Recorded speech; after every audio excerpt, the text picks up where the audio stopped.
Bismillahirrahmanirrahim.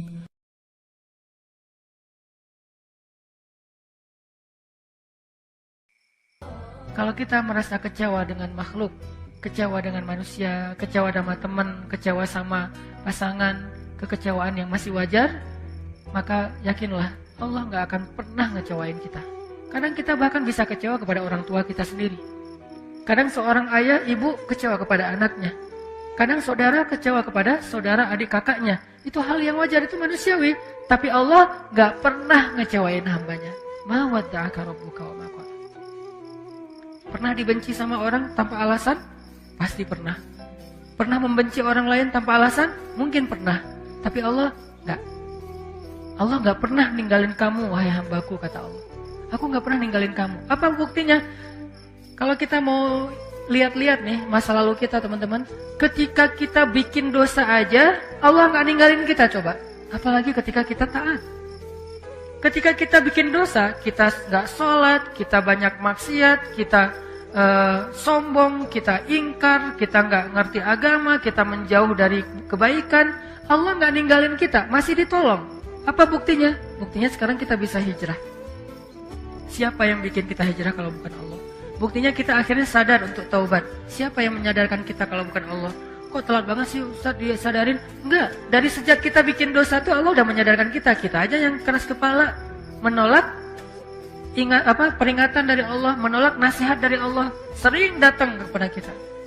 Tapi Allah gak pernah meninggalkan kita. Padahal kita dosanya tuh cukup banyak, gak ditinggalin sama Allah. Udah banyak dosa masih dipanggil sama Allah. Dipanggil loh.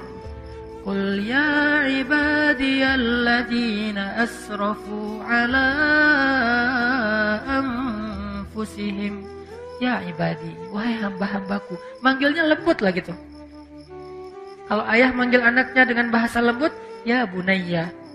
Kalau anak memanggil ayahnya dengan lembut, ya abati. Kalau anak memanggil ibunya dengan lembut, ya ummati. Sekarang Allah memanggil hambanya. Kalau hamba memanggil Allah dengan lembut, ya Rabbi. Sekarang Allah memanggil kita, ya Abdi. Kalau jamak, ya ibadi.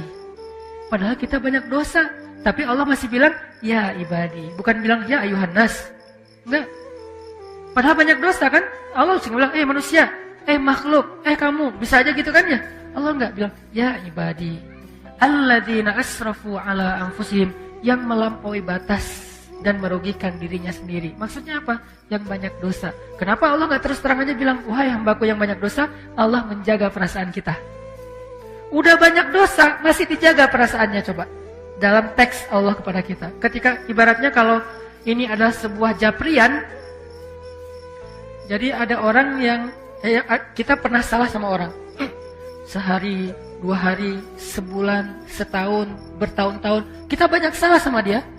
Tapi dia masih ngejapri kita dengan panggilan-panggilan yang akrab antara dia dengan kita.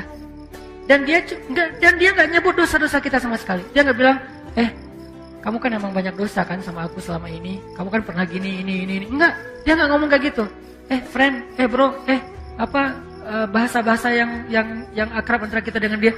Enggak sama sekali ngomongin dosa. Ada nggak orang kayak gitu? Nggak ada. Allah, udahlah kita banyak dosa, udahlah kita sombong banget, udahlah kita sering mengabaikan Allah, Allah sering gak kita waro, tapi begitu sesekali Allah manggil kita, panggilannya lembut, jaga perasaan lagi. Ya ibadi, alladzina asrafu ala anfusihim, hamba-hambaku yang melampaui batas. Gitu doang bahasanya. Bukan hamba-hambaku yang hina, hamba-hambaku yang kotor, hamba-hambaku yang pernah berzina, hamba-hambaku yang pernah membunuh, hamba-hambaku yang... Enggak. Yang melampaui batas, bahasa yang elegan. Tidakkah kita belajar dari Al-Quran? Al-Quran itu teks yang sangat elegan. Hadis, teks yang sangat elegan. Sejak kapan komen kita tidak lagi berkiblat kepada Al-Quran dan hadis? Kita mengaku pembaca Al-Quran, tapi kita komennya tidak Qurani.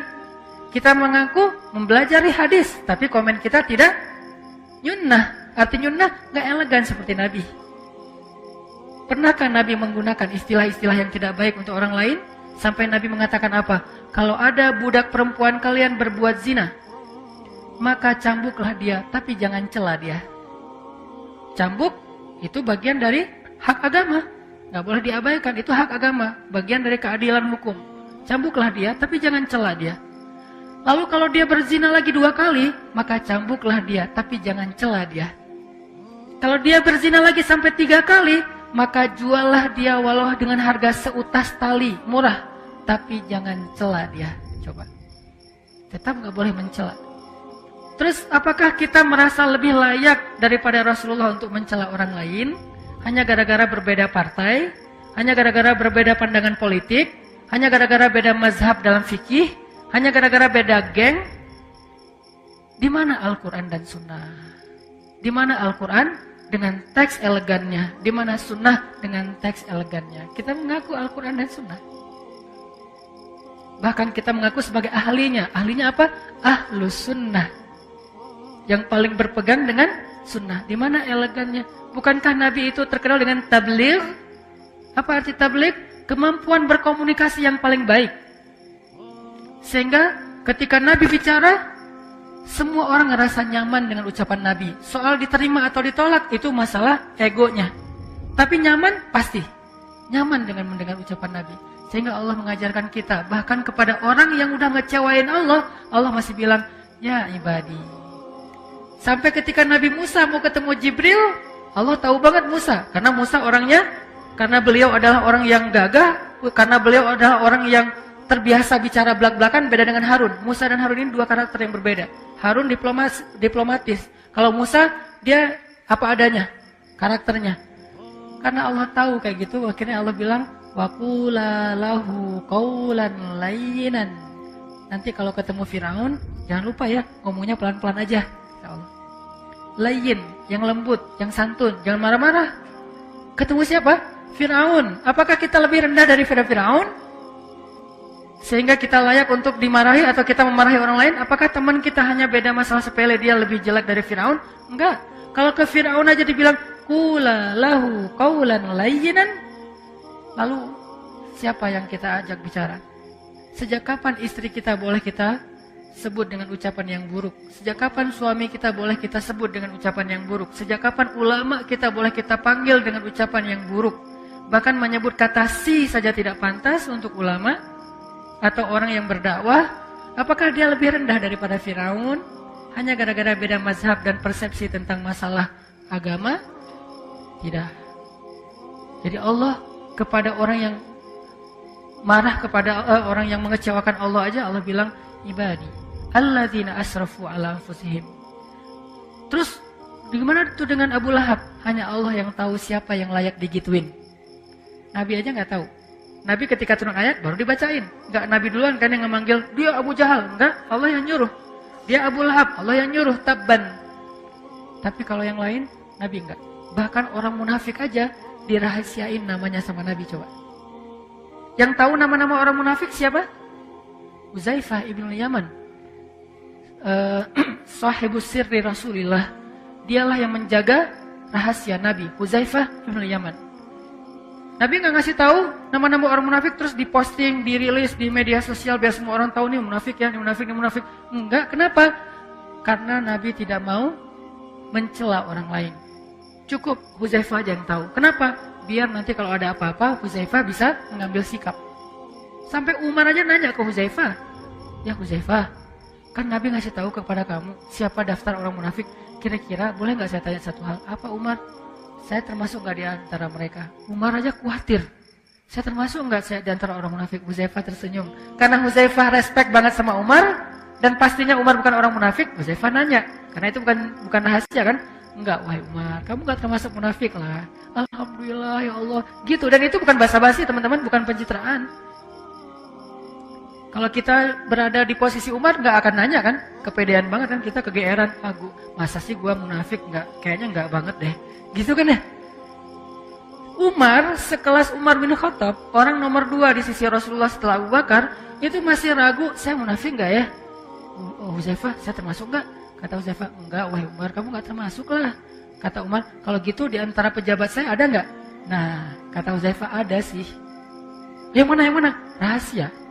Nabi suruh saya menjaga rahasia, saya nggak akan ngebocorin. Ya udah deh, kalau gitu ntar saya juga tahu lah. Gimana caranya? Kalau ada pejabat Umar yang meninggal, Umar nggak akan datang mensolati dia kalau nggak ngelihat Huzaifah datang mensolati dia.